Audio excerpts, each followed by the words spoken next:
Good day everyone. Mag-test lang tayo ng unit. Ipakita ko lang sa inyo yung unit at mag-test tayo.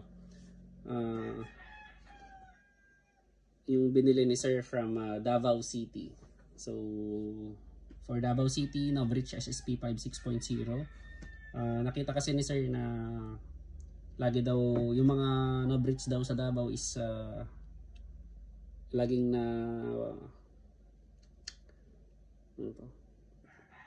nagbe-bend itong part na to ng nozzle, yung pusher, yung BB pusher. So, ang pinagawa ni Sir is bumili siya ng Novridge, then pinaayos na siya sa amin yung BB ramp. So, may BB tayo dyan. So, nagiging smooth na siya. Naging smooth na siya yung pagtaas. Unlike pag hindi nyo ginawa yan, is mag-i-stack up dito. Kaya yun yung magiging cause ng bending nung BB pusher sa nozzle. And then nagpalagay din si Sir ng Novridge magwell na red. At pinalagyan din niya ng AIP 140% nozzle spring. So mas mabilis na yung yung return niya. And yan. So ayusin natin, i-assemble natin.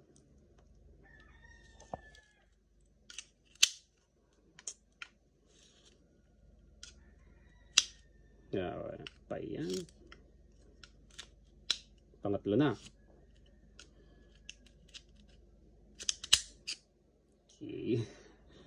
So sa Novridge SSP5 pala is ang minimum na weight ng BB na ginagamit dito is 0.25 kasi masyadong hard yung knob niya. So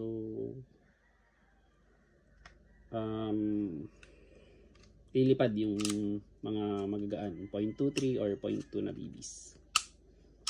So ayun na. Then may pinaayos din pala si Sir na dun sa trigger, pina-adjust na rin ni Sir yung trigger.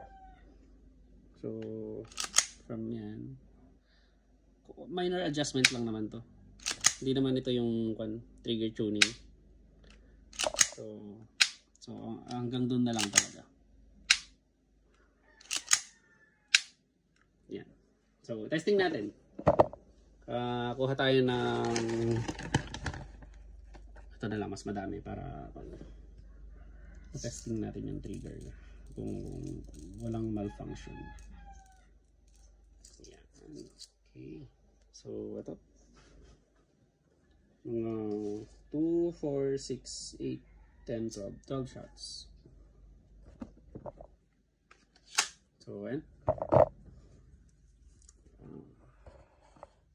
Sa mga free shipping pa rin tayo this April. Sa mga naghahanap ng parts ng Novridge, madami kami. Internals, replacement. So, ito yung BB. So, for Sir of Davao City, Novridge SSP 56.0, firing.